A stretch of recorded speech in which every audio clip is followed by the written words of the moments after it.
environmental hazards related to the use of inorganic fertilizers। तो first point था हमारे पास increased salinity.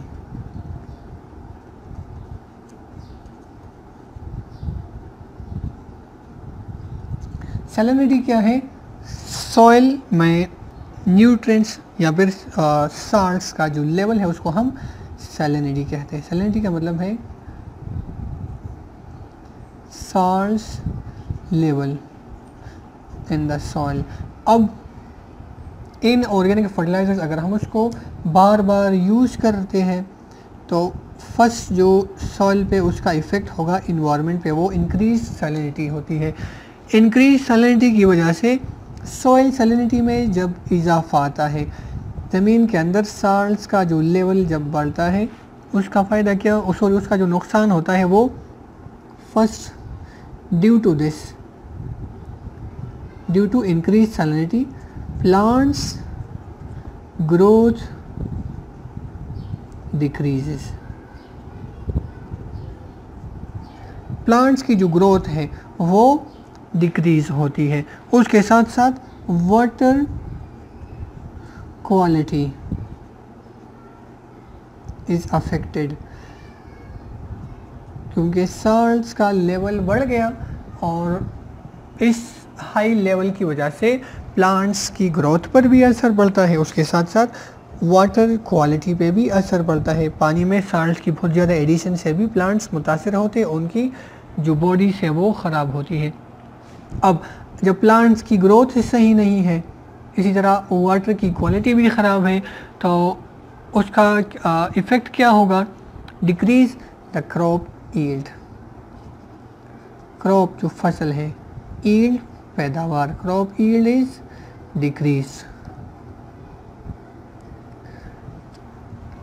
वो तो फिर लाजिम बात है, अगर प्लांट्स सही ग्रो नहीं करते, न्यूट्रिएंट्स जो रिक्वायर्ड लेवल है उससे कम अगर या फिर ज़्यादा अगर मिलेंगे तो प्लांट्स की बॉडी पे डायरेक्ट उसका असर होगा, तो फिर क्रॉप जो फसल का जो उसकी जो पैदावार होती है उसमें कमी आ जाती है।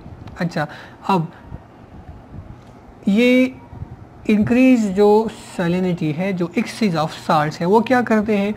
प्लांट्स के रूट्स को इफ़ेक्ट करते हैं पहले, फिर वो रूट्स की वजह से प्रोडक्टिविटी डिक्रीज़ हो जाती है, प्लांट्स वो किल भी हो सकते हैं, और जो सॉइल है, सॉइल वो बिकम्स बेयर मीन्स बंजर, ज़मीन बंजर हो जाती है और उसके बाद इरोजन का ख़तरा बढ़ता है। तो ये इंक्रीज सैलिनिटी, ज़्यादा फर्टिलाइजर्स अगर हम इनऑर्गेनिक फर्टिलाइजर्स ज़्यादा इस्तेमाल करते हैं तो पहले प्लांट्स में असर ये होगा कि growth is decrease, water quality is affected, crop yield is decrease. तो ये फर्स्ट जो है नुकसान है। उसके बाद रूट्स भी ज़्यादा साल्ट से इफ़ेक्ट होते हैं, सॉइल हेल्थ भी मुतासर होती है, प्रोडक्टिविटी भी कम हो जाती है।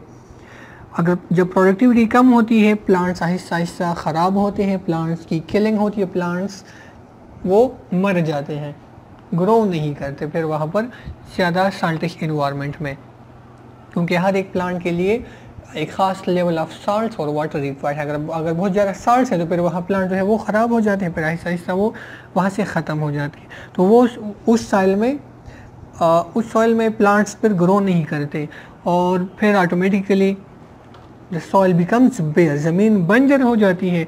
फिर जो ज़मीन बंजर होती है तो वहाँ इरोजन का ख़तरा बढ़ता है। तो ये फर्स्ट पॉइंट हुआ हमारे पास, इंक्रीज सैलिनिटी। नेक्स्ट जो पॉइंट है वो है emission of greenhouse gas. Emission इखराज, इमिशन ऑफ नाइट्रस ऑक्साइड।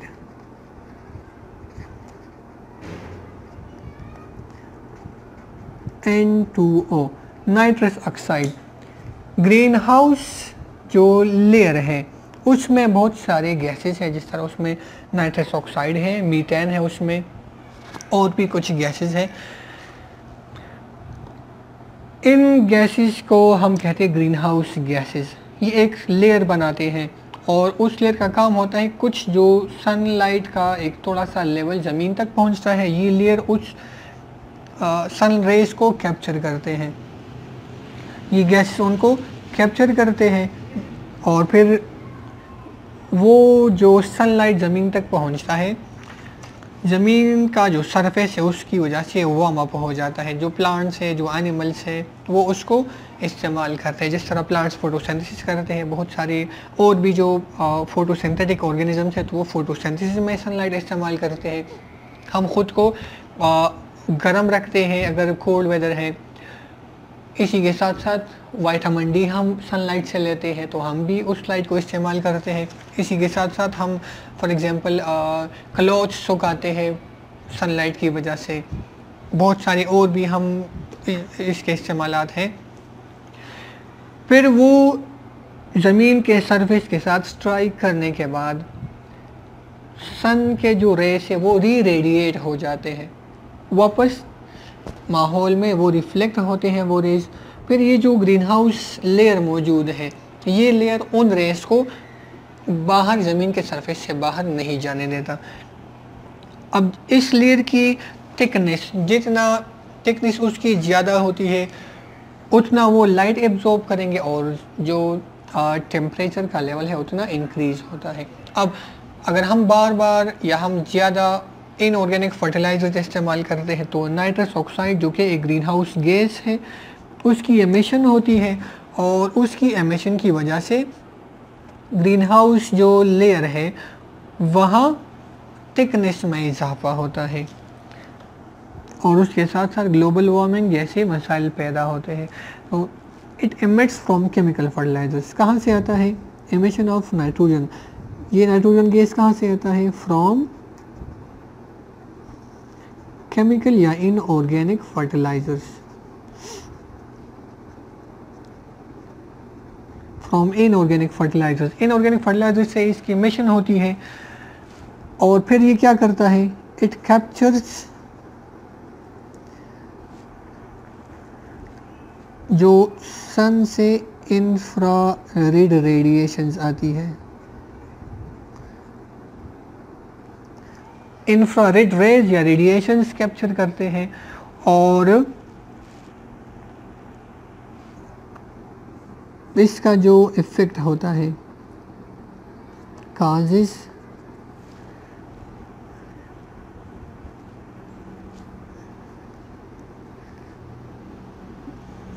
या it increases.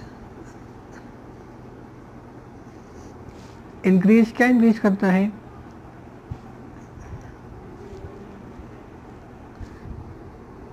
Atmospheric temperature, temperature में इजाफा करता है। या फिर हम यूँ भी लिख सकते हैं are warming the atmosphere.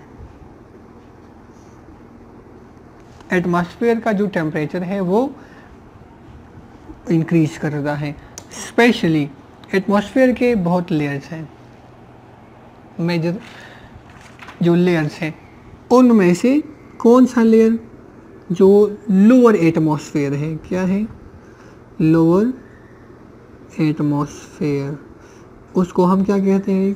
Troposphere. Troposphere हमारा जो लोअर एटमॉस्फेरिक ज़मीन के सरफेस के बाद जो फर्स्ट लेयर शुरू होता है उसको हम ट्रोपोस्फेयर कहते हैं। तो ट्रोपोस्फेयर या लोअर एटमॉस्फेयर को वार्म अप करता है और फिर उसके बाद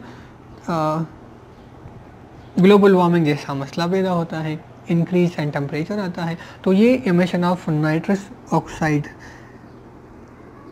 इन केमिकल फर्टिलाइजर से होती है। अच्छा, उसके बाद नाइट्रेट लीचिंग है। इन ऑर्गेनिक फर्टिलाइजर से नाइट्रेट्स की लीचिंग होती है। लीचिंग का मतलब है कट जाना। अब ये नाइट्रेट्स जो हम फर्टिलाइजर्स यूज़ करते हैं, इन ऑर्गेनिक फर्टिलाइजर्स, उनमें ये नाइट्रेट्स मौजूद होते हैं। अब किस तरह लीचिंग होती है? लीचिंग का मतलब है drain away with water. Drain away from the soil, soil से निकलना, सॉइल से ड्रेनेज इसकी होती है। अच्छा, अब ये नाइट्रेट क्या है, नाइट्रेट NO3, ये क्या है, it is soluble plus mobile, movement करता है और ये सॉल्युबल है। हमने पढ़ा था प्लांट जो है नाइट्रोजन गैस नहीं ले सकती, वो नॉन रिएक्टिव होता है, नाइट्रेट्स रिएक्टिव होते हैं, तो ये क्या है, सॉल्युबल है प्लस मोबाइल है।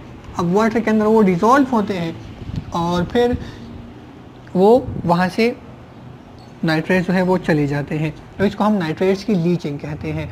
अब अगर ये नाइट्रेट्स जो है प्लांट्स के रूट्स के साथ साथ मौजूद हो तो फिर ये कोई मसला नहीं है। ये नाइट्रेट्स अगर रूट्स के आसपास मौजूद है तो रूट्स उनको ऑब्टेन कर रहे हैं, ले रहे हैं सॉइल से, तो कोई प्रॉब्लम इस तरह नहीं आता। लेकिन अगर ये नाइट्रेट्स ग्राउंड वाटर तक पहुंच गया, नाइट्रेट्स अगर हमने पढ़ा इसकी अगर लीचिंग होती है टू ग्राउंड वाटर, ये नाइट्रेट्स अगर रूट से निकलकर ग्राउंड वाटर तक ये नाइट्रेट्स पहुंच गए, फिर हेल्थ प्रॉब्लम्स आते हैं प्लांट्स के लिए भी और एनिमल्स के लिए भी। तो ग्राउंड वाटर में क्या होता है, it causes animals plus plants health problems, aquatic life भी उससे मुतासर होती है। अच्छा, हेल्थ प्रॉब्लम्स में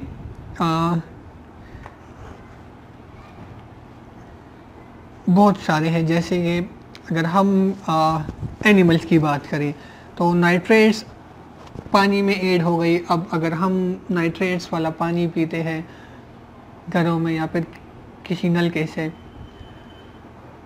इट कॉजेज वेसोडाइलेशन। क्या होता है, इट कॉजेज वेसोडाइलेशन। अगर हम नाइट्रेट्स वाला पानी पिए तो हमारी बॉडी के ऊपर असरात क्या होंगे, उसको हम कहते हैं vasodilation. वेसो from blood vessel, dilate का मतलब है इंक्रीज इन डायमीटर,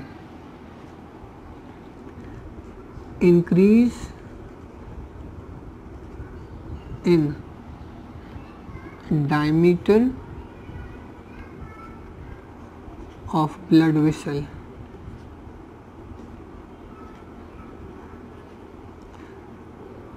खून की जो नालियाँ या खून की जो रगें होती हैं उनका डायमीटर इन नाइट्रेट्स की वजह से डायमीटर उस ब्लड वेसल्स का इंक्रीज हो जाता है। अब जब डायमीटर इंक्रीज होता है तो उसमें ब्लड का जो प्रेशर है वो डिक्रीज हो जाएगा। अब इट काजेज या इट डिक्रीजेज ब्लड प्रेशर। अब जब ब्लड प्रेशर डिक्रीज होता है तो हेल्थ प्रॉब्लम राइज होते हैं, हार्ट प्रॉब्लम फिर वहाँ से बनते हैं। इसके अलावा डायरिया भी काज होती है अगर ये हम नाइट्रेट्स वाला गंदा पानी पिए। डायरिया जिसको हम लूज मोशन कहते हैं, तो डायरिया भी काज होता है। इसके साथ साथ वोमिटिंग भी होती है। वोमिटिंग मीन्स से आना, उल्टियाँ आना, वोमिटिंग भी होती है और साथ में और भी बहुत सारे हेल्थ इश्यूज पैदा होते हैं। तो ये एनिमल्स के हवाले से, प्लांट्स के हवाले से भी, जो एक्वाटिक प्लांट्स हैं, जो एक्वाटिक छोटे छोटे या फिर बड़े जो ऑर्गेनिजम्स हैं, उनके लिए भी हेल्थ प्रॉब्लम उनके भी क्रिएट हो जाते हैं। तो ये नाइट्रेट्स की लीचिंग के नुकसानात हैं। अब जो एयर स्पेसिस सॉइल के अंदर मौजूद है, ये एयर स्पेसिस पानी से, मतलब वहाँ पर पानी आकर जमा हो जाता है और ग्रेविटी जो है वहाँ से पानी को नीचे अपनी तरफ खींचता है। फिर इस वाटर के साथ अगर ये नाइट्रेट्स ज़्यादा हो, अगर नाइट्रेट्स ज़मीन में ज़्यादा हो तो पानी ग्रेविटी की वजह से टॉप सॉइल से नीचे हिस्सा हिस्सा चला जाता है बिकॉज ऑफ ग्रेविटी। तो साथ में ये नाइट्रेट्स हमने पढ़ा, ये क्या है, सोलेबल इन वाटर है और मोबाइल है, तो नाइट्रेट्स भी चले जाते हैं, तो इस वजह से ये ज़मीन या फिर ग्राउंड वाटर तक पहुँचते हैं। नाइट्रेट्स रूट्स के आसपास है तो सही है। फिर अगर ये ज़्यादा मकदार में है तो हमने पढ़ा ये सॉल्युबल भी है और ये मोबाइल भी है। तो जब पानी नीचे मूवमेंट स्टार्ट करता है तो साथ में ये नाइट्रेट्स जो है ये डिसॉल्व होते हैं। अब जब ये हल हो जाते हैं पानी के अंदर तो ये नाइट्रेट्स जो है नीचे जो ग्राउंड वाटर तक ये नाइट्रेट्स पहुंच जाते हैं। फिर वहाँ पानी के साथ ऐड होते हैं तो किसी लेक में, वाटर बॉडी में, जिसको हम लेक या फिर कोई स्ट्रीम वगैरह है, या फिर घरों तक वो पानी पहुंचता है। तो पानी अगर हम पिए हमें भी नुकसान होता है उसका। उसके साथ साथ जो एक्वेटिक लाइफ है जितना भी है उसमें प्लांट्स भी है, उसमें एनिमल्स भी है एक्वेटिक लाइफ में, तो उनके हेल्थ पर, उनकी जो लाइफ है उस पर भी, उनके हेल्थ पर भी इसके बुरे असरात होते हैं। तो ये नाइट्रेट्स की लीचिंग है। इसके अलावा हमने एक और पॉइंट पढ़ा, यूट्रोफिकेशन। यूट्रोफिकेशन क्या है? Increase in the soil, in the nutrients level.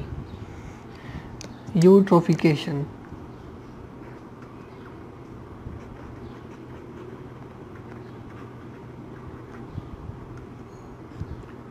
Eutrophication क्या है?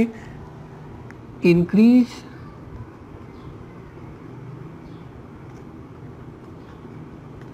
In the nutrients level of soil. This is called eutrophication. अब eutrophication because of inorganic fertilizers ये eutrophication होती है। इसके साथ साथ इंसेक्टिसाइड्स, पेस्टिसाइड्स वगैरह हम यूज़ करते हैं, लेकिन स्पेशली जो हम इनऑर्गेनिक या केमिकल फर्टिलाइजर्स यूज़ करते हैं तो उसकी वजह से न्यूट्रिएंट्स का लेवल बढ़ता है। फिर यूट्रोफिकेशन में हमने पढ़ा क्या होता है, फंजाई प्लस अदर ऑर्गेनिज्म वहाँ आकर वो जमा हो जाते हैं। अब जो सरफेस ऑफ वाटर है उसके ऊपर फंजाई आकर जमा हो गई, on the surface of water, पानी का जो सतह है उस पर फंजाई ग्रो करते हैं और फंजाई सनलाइट को ब्लॉक करते हैं, block sunlight and oxygen. Oxygen की डिप्लीशन होती है पानी में, उसके साथ साथ सनलाइट भी नहीं पहुंचता। जब एक्वेटिक लाइफ को ऑक्सीजन नहीं मिलता या फिर उनको सनलाइट नहीं मिल रहा तो उनकी जो लाइफ है उस पे असर आता है और फिर उनका जो है पानी के अंदर ज़िंदा रहना, क्योंकि सांस के बगैर, हम ऑक्सीजन के बगैर तो हम ज़िंदा नहीं रह सकते। अगर उन तक ऑक्सीजन नहीं पहुंचता तो फिर वो सरवाइव नहीं कर पाएंगे।